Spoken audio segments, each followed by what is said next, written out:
Hi guys, welcome to my guide on Harbchon. Harbchon is a support DPS spec which takes all the support goodness which you get from the Archon tree and couples it with the high damage you get from low in the tree in Harbchon. Together we get a very strong spec which deals a lot of damage and also provides a huge amount of raid utility.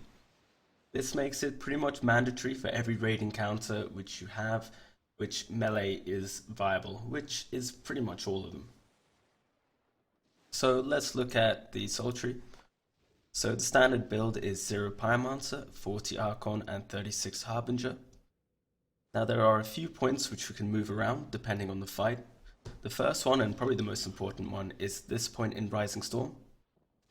If you think Blade Mark will be a DPS gain in a fight, which can be quite a few fights, example is the second boss in IGP, you want to take the point from Rising Storm and put it into Blade Mark.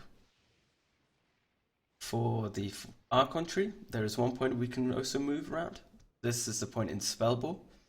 If you are required to purge in a fight, then move the point from Spellbore and put it into Purging Flames. This allows your Cleansing Flames to purge and can be really quite useful. For masteries, we're taking Ethereal Blast, Sparking Destruction, Combat Alacrity, Rejuvenating Presence, and Arcanist Shield. Take your time now to copy it down. I'll be moving on. Next we have the macros and the K alerts. Now K alert, which I go on about in every single guide that I've done, is a really important add-on and everyone should use it. If you don't know what it is, then I have the download link, download it, and you see the long code in the description. This allows you to import the set which I use and put it onto your crew alert, and you should be able to work out how to do it, so I won't go into it. Next is the macros. The macros are all pretty self-explanatory. We have our spam macro, we have our proc macro, and then some individual abilities, which just have the cast not active, charge blade, or cancel buff for various reasons. Now, one macro which is quite important to know, understand how it works, is the lava field macro. This essentially targets yourself and places the lava field at your feet, and then goes back to your last target. So it's important that you use this most of the time, because it makes it a lot faster for placing lava field. However, you should also have a separate keybind for lava field, which allows you to manually place it. This is important if you, for some reason, are not stood with your raid and you want your raid to benefit the lava field and not just selfishly put it on yourself. That's why we have this keybind, so we don't have to delay it, like to run into melee range or something. Okay. Before we start on how to play Harbchon, it's important to know what buffs we should have up. So it's pretty much standard hard buffs. We have our Eldritch Armor, and then Lightning Blade, as we don't have Reaper's Blade in this build. And then we have 3 auras from Archon which we should keep up, which is Arcane Aegis, Vitality of Stone, and Shared Vigor. Now it's important to remember with these auras is that they have a 5-minute duration, so many fights will be longer than 5 minutes, so we have to remember to refresh them. There is a K alert which will pop up if they're missing, but just try and keep track of these and don't forget about them, because they're quite significant, not just for the raid, but they actually increase your damage per aura you have up for yourself, so it's quite important. Right, for the rest of the guide, I'm going to be splitting up into 2 sections. So the first section is going to be the DPS rotation. It's not very long, it's quite simple. And then the second section will be about the support abilities, and it's pretty much what's most important about this spec, so it'll be quite in a bit more detail than DPS. So let's begin with the DPS section. So if you've played Harbinger or have seen my other guides for Harbinger, it plays like a simplified version of it. So we have our Piercing Beam, which we need to keep up, and we have Blazing Light. So we don't have any Conductor Medium or Rending Slash stacks. We also have the standard spam macro with slashing attacks and the proc macro, which we use when we get Eldritch Gift procs. If you don't know what an Eldritch Gift proc, this is a proc which allows you to cast a cast time ability instantly, and this is procced by slashing attacks. So what we do, we use our spam macro to gain a proc, and then we use our proc macro once we get a proc. So for Piercing Beam, this is a 30-second duration debuff, which we need to refresh after it falls off. This is a melee attack, so make sure you're always in melee for refreshing it. Blazing Light is a dot, which we cast manually at the start, but then we use Lucent Slash to refresh it. So Lucent Slash has a very large animation of around 1 second, so we refresh Blazing Light at 2 or 1 seconds like this now. Note that the refresh and the damage of Lucent Slash comes a second after you've actually cast the ability, so keep that in mind. So we keep up Piercing Beam, we keep up Blazing Light, and then we use our spam macro until we get a proc. When we get a proc, we use our proc macro. This is essentially all we're doing.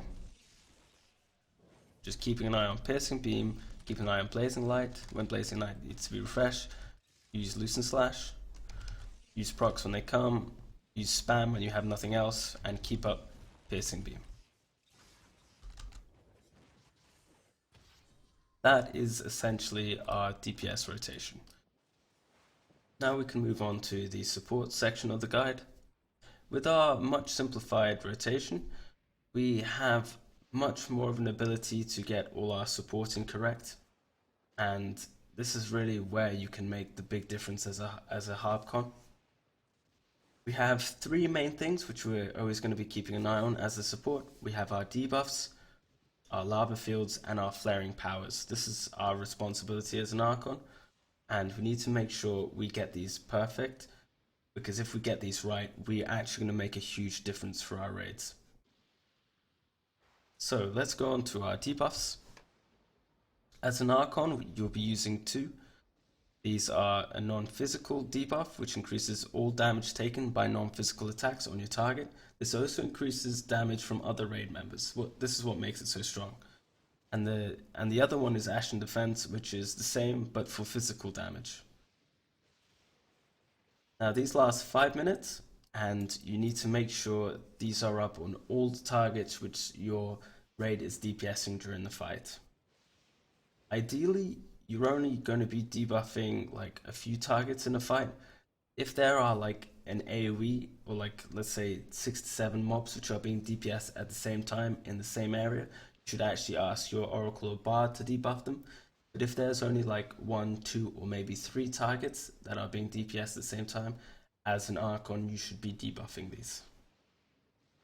Now I have the K alerts in the set which will show you, one, if you see here, it shows you an exclamation mark when they are missing, and then when you cast them it also gives you the full duration of them.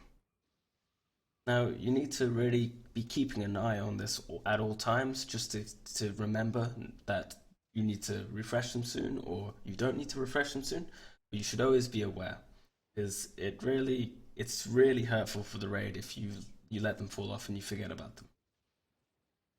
If you aren't very confident at like remembering when to refresh them properly, it is not a terrible thing to refresh them early. So if you go like a 7-minute fight and you remember, oh, my debuff's at 3 minutes in, you can refresh it 3 minutes in because it has the same effect as refreshing them at the end.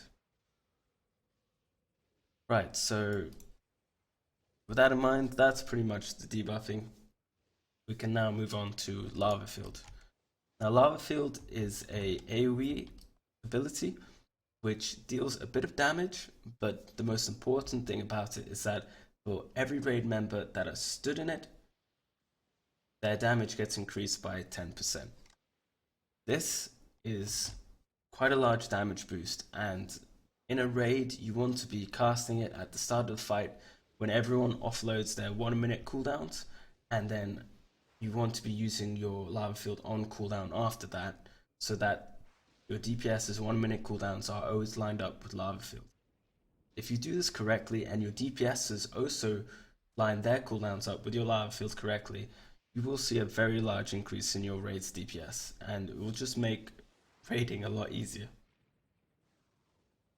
So we cast it on ourselves using the lava field macro if we're stood with the raid. If we're not, we use our manual macro. And as I said, make sure you cast it at the start and then always on cooldown. You want to always be tracking your lava field. So I have it on this special bar I have in the middle of my screen, and I can see the cooldown.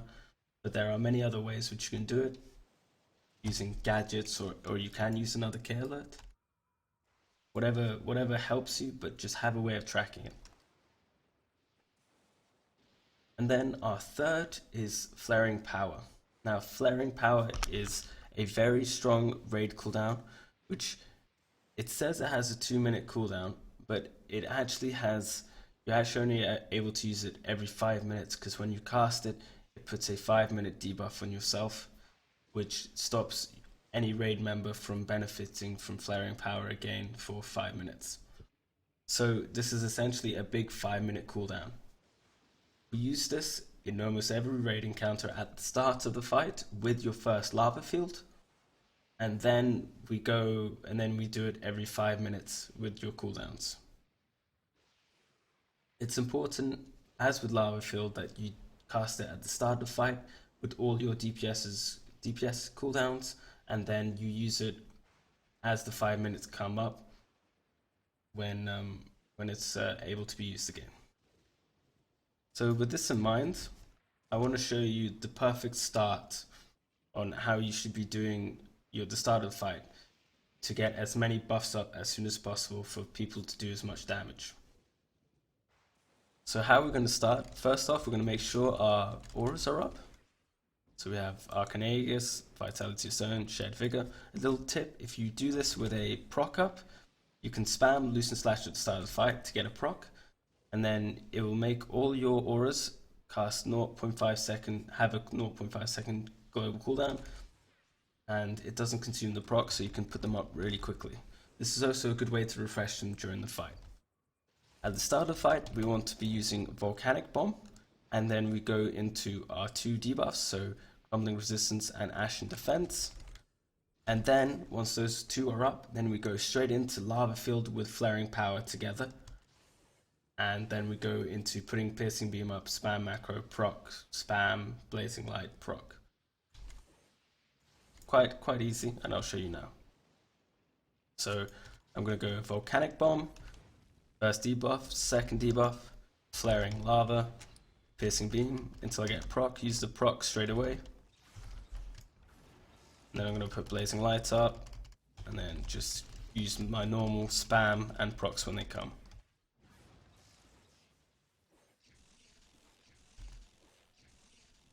That is the ideal start you have. So remember, use Volcanic Bomb for the proc which you get outside of combat, and then you put your Crumbling Resistance, then Ashen Defense, and then Flaring Lava Field, and then you go into Piercing Beam, proc if you get it, spam, then proc, then Blazing Light.